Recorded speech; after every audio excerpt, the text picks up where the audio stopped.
Welcome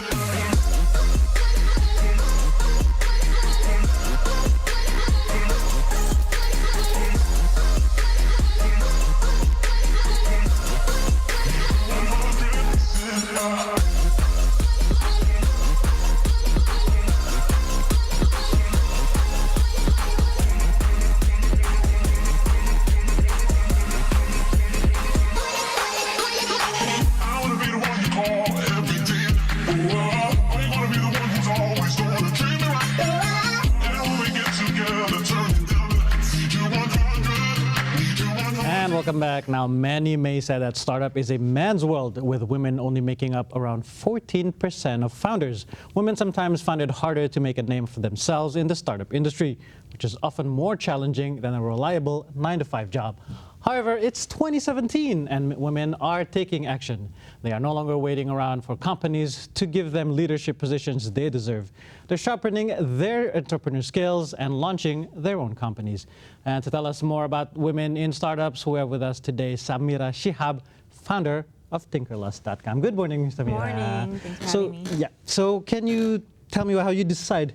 Why did you decide you start your own business company? So it was actually not planned. It was kind of a happy coincidence. I had just completed my MBA, and I was looking for opportunities.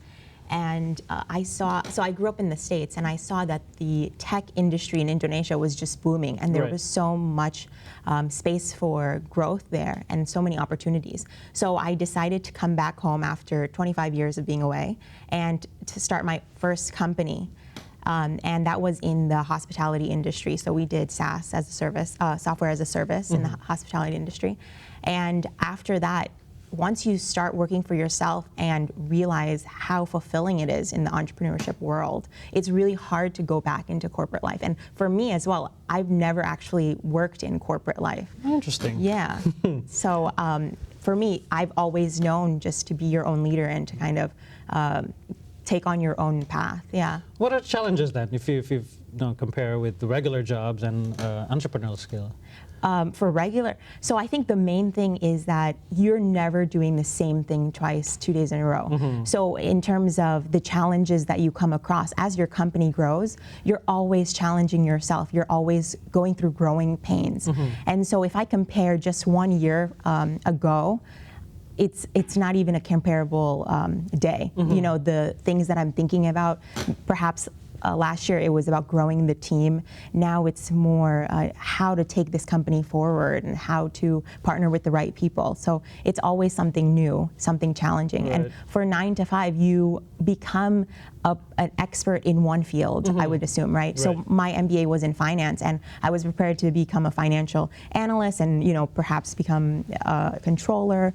But in the startup world, you have to be an expert at everything. You have to know, you know, how to do marketing, how to do operations, how to hire good people. So it's a constant learning process. Did you know that you wanted to be an entrepreneur?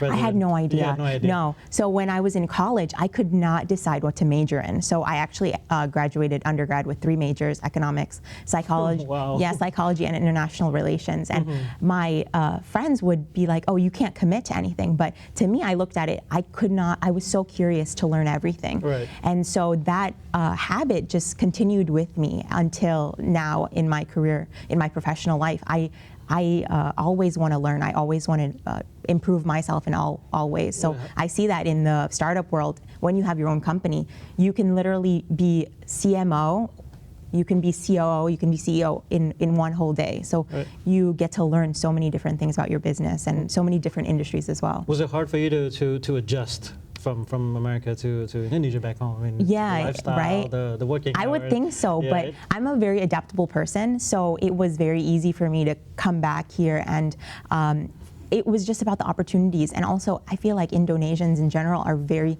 social and open people.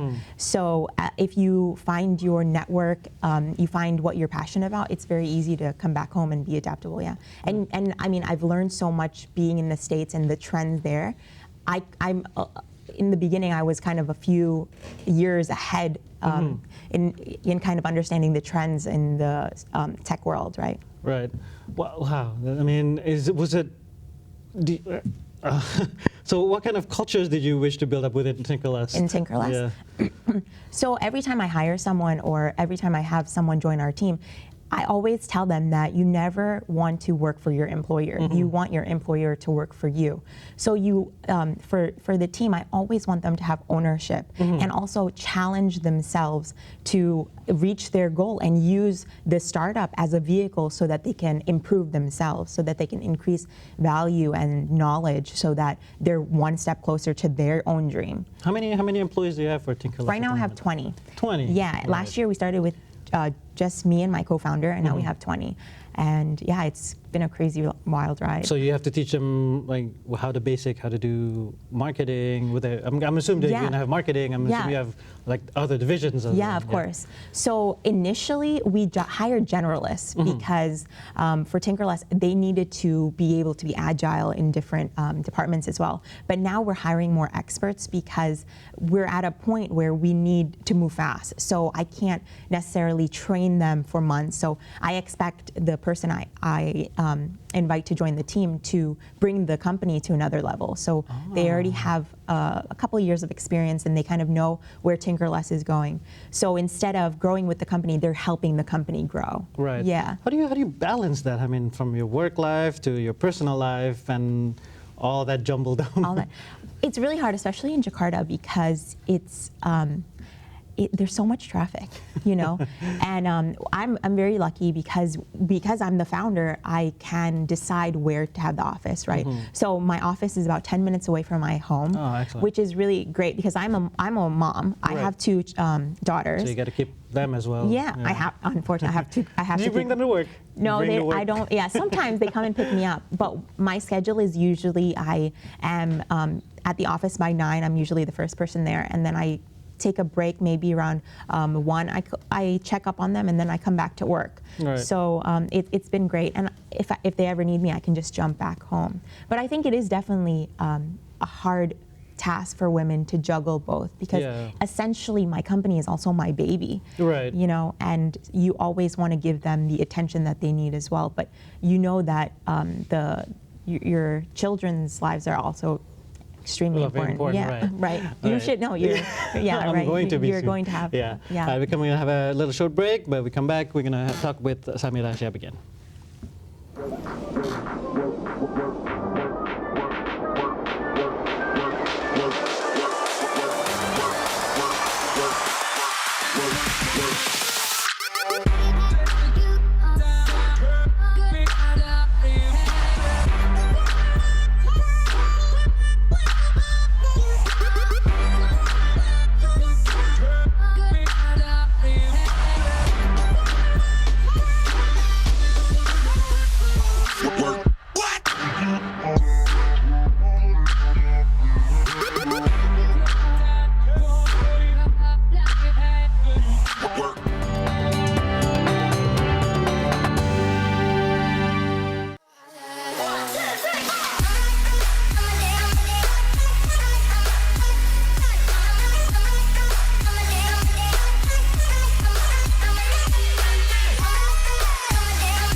Welcome back, and you're still watching Daybreak with Samira Shihab. So what are your long-term goals for Tinkerlust? For Tinkerlust. So maybe I can introduce Tinkerlust. Yeah.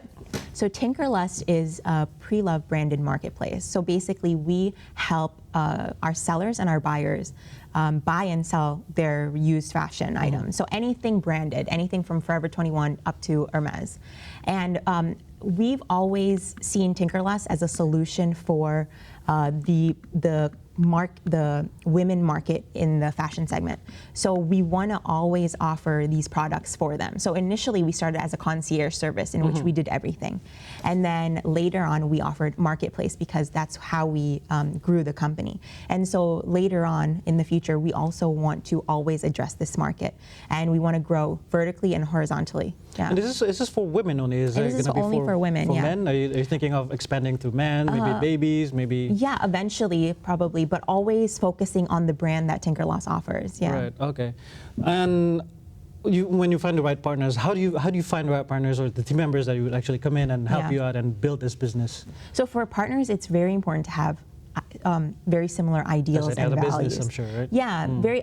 I mean, not even the business context, but how you lead your life and what's important to you in your life, because it's sort of like a marriage, right? You're not a partner for just 3 months or 6 months. It's maybe for decades. So you want to know that you want to grow together in the same direction, and you're going to support each other through those challenges. Because in the beginning, the challenges will always be about business, but later on, it's going to be about how you create a life together almost. Right. So you really want to make sure that those ideals are similar. And for team members, how I grew my team is you really have to understand what you need in the business itself. So for example, when I hired our marketing manager, before I hired, I knew exactly what they did. So I was in that role. Right. So for example, I was doing the Facebook ads, I was creating content, and therefore I knew what type of person that I needed to fill that position. So that's how you grow a team. You have to understand it, and therefore you can appreciate their contribution as well. Now, are you thinking of expanding Tinkerlust, not just in Indonesia, maybe Yeah. outside of? Is it only in Jakarta? Right now, it's only in Jakarta. Yeah, so right now it's all over Indonesia. So Oh, it's you all can, over yeah, Indonesia, yeah. right. So you can buy and sell all over Indonesia. And of course, I would love to expand into Southeast Asia. Southeast Asia, yeah. right. I think that there are a lot of similar economies that need this service as well. How do you see when you compare your website or your Yeah. app with other websites, and then they sell the same products? How do you the challenges and the difficulties of comparing? What's our unique selling Yeah. proposition? So basically, we are curated. So we really care about the shopping experience for the buyer. So for example, if you go onto the other marketplaces, it's not very an amusing experience for the buyer, and most of our buyers are women, and women, they like to shop. They don't like to necessarily buy. So they want that experience to be pampering for them. And that's what we want to offer. Even though our items are pre-loved, are secondhand, doesn't mean that they don't deserve that type of attention and the packaging and the detail. Yes. How do you determine the items goes on sale, and maybe because sometimes if the items are damaged, and how do you determine if the one you could put up on sale on sale? Yeah. So it's curated. So we have the two services that we offer. The concierge is we will do absolutely everything for you, from pickup to putting it on the website. You're the one who picked up the item. The courier, yeah. So we have a courier that will pick up the items, we'll put it on the website, and it will be live within 3 days. So for that, we have an in-house team that actually looks at the items and declares it fine for the website. And then we'll also price it with our intelligent algorithm.